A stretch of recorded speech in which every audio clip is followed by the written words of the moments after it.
The sudden intervention of the devil path forces, whether it was the foremost cult aiding the eternal peace imperial preceptor or the heavenly devil cult using teleportation flags to relocate the eternal peace army, had an overwhelming psychological impact. By annihilating disciples from every major sect, they shattered morale, destabilized judgment, and threw even cult master-level experts into momentary chaos. Though that loss of composure lasted only an instant. Before an existence like the eternal peace imperial preceptor, such an instant was indistinguishable from death. Cult masters were typically experts of the divine bridge realm, yet within that realm existed vast differences in strength. As the imperial preceptor himself had once declared, he possessed no weaknesses at any stage of cultivation. No matter how complex or wide another cultivator's techniques were, they would never surpass the sheer decisiveness of his straight, flawless line. His cultivation eclipsed others, and his mastery of combat was on an entirely higher plane. Under a surprise assault, almost no one alive could withstand even a single move from him. Qin Mu quickly grasped the situation. Just as Dushan Devil King had been slain in Heavenwave City through a single sneak attack, the Imperial Preceptor could exploit the momentary lapse in focus to kill at least 4 of these supreme experts outright.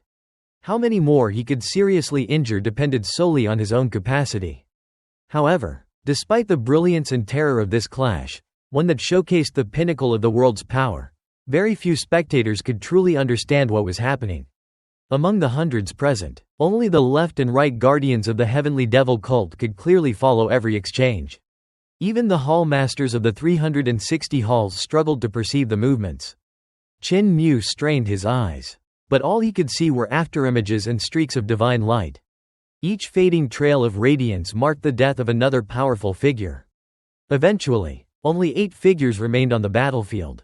Aside from the eternal peace imperial preceptor, 7 others still stood, unable to identify them. Qin Mu resolved to awaken the cyan heaven's eyes, channeling vital qi into his pupils. His eyes already possessed 3 layers of perception, and forming a 4th would allow him to see deeper truths. Yet as his qi flowed, he sensed something foreign entering his eyes alongside it. In an instant, the entire battlefield became terrifyingly clear, far beyond what his own cultivation should allow. He realized with horror that these were not his eyes at all. Someone else was seeing through him. Every movement of the eternal peace imperial preceptor, every layer of sword intent and divine art, even their internal structure, unfolded before Qin Mu with perfect clarity.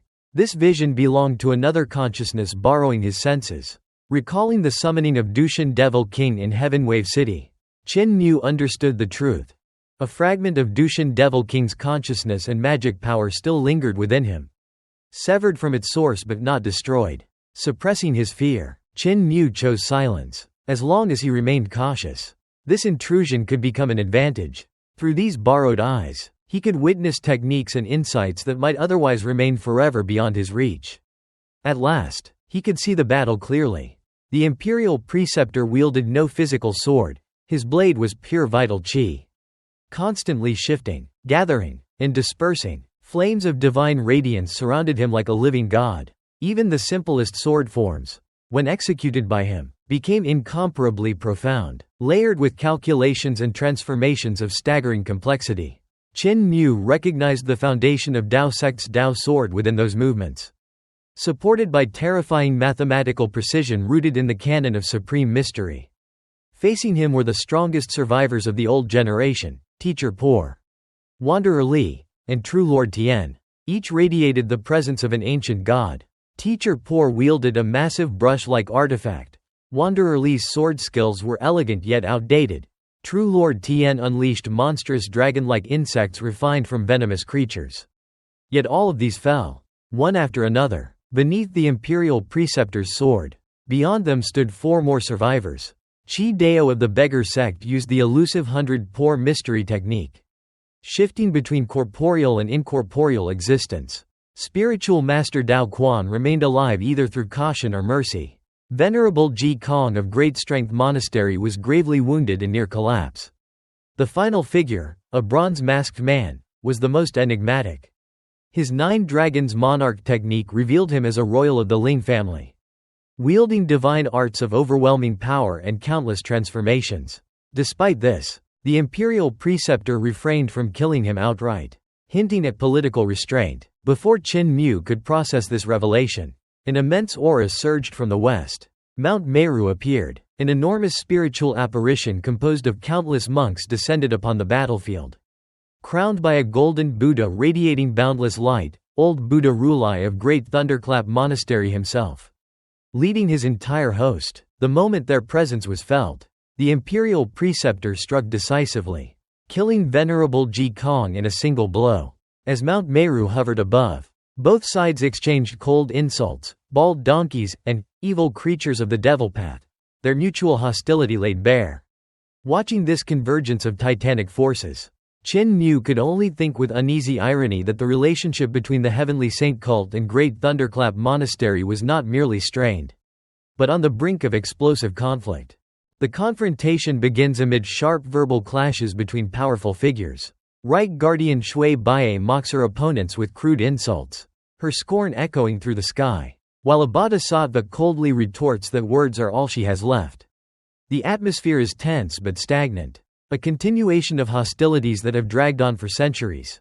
From Mount Meu, old Rulai calmly intervenes, urging restraint. He points out that endless arguing and fighting would only prolong the conflict, as it already has for hundreds of years, and insists that the priority should be to take control of the situation rather than indulge in futile provocation.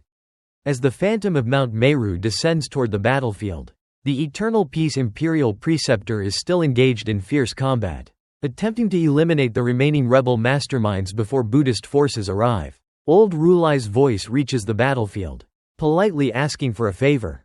In response, the Imperial Preceptor halts his pursuit and listens respectfully, showing his regard for Rulai. Rulai asks both sides to hold back, a request that immediately creates hesitation among the rebels.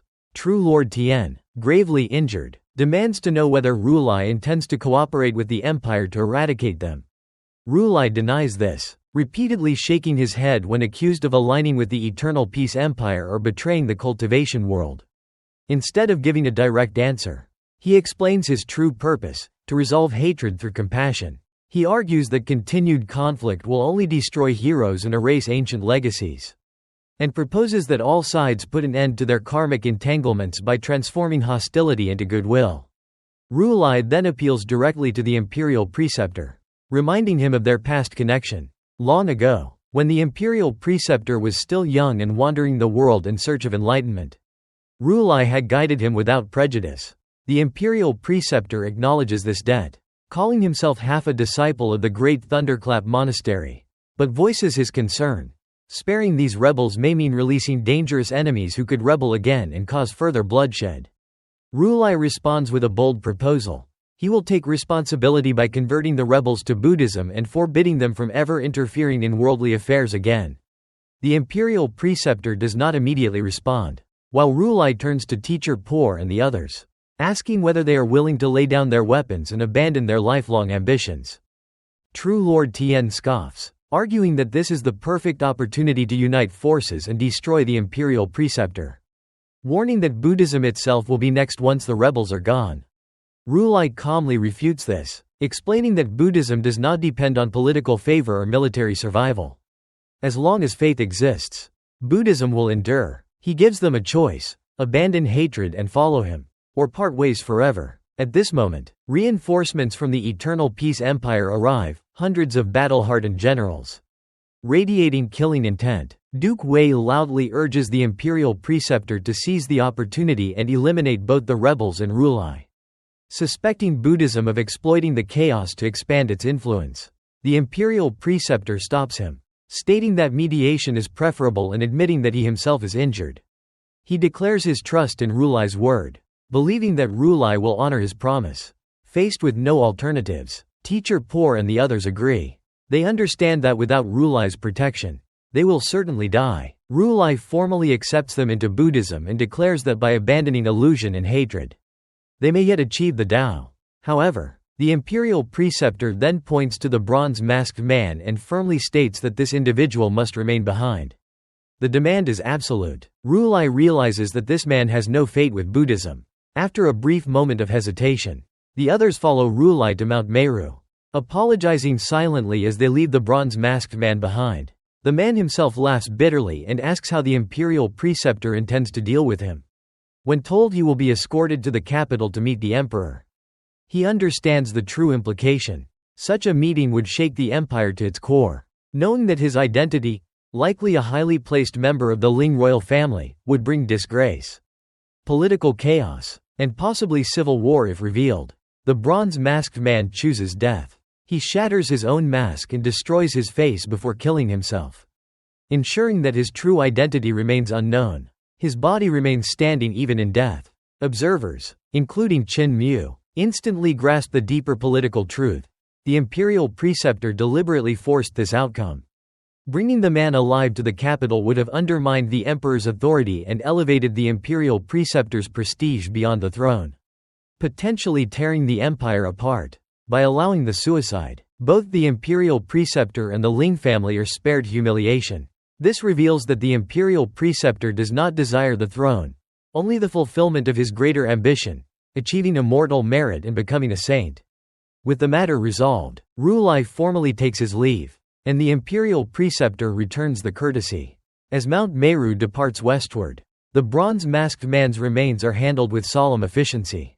Rulai remarks that his own wayward disciple has likely already escaped, confirming that nothing more can be done. When Mount Meu passes Qin Mu's location, insults are exchanged once more. Yet when Rulai greets Qin Mu as an equal, Qin Mu returns the greeting, openly acknowledging his status as sacred cult master. Though his companions complain that this exposure will bring trouble, Qin Mu calmly states that he cannot disgrace his position or his people by refusing such acknowledgement, even if it brings danger.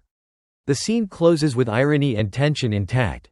Grudges are settled on the surface, but power, faith, and ambition continue to shift beneath, ensuring that the peace achieved is fragile and temporary.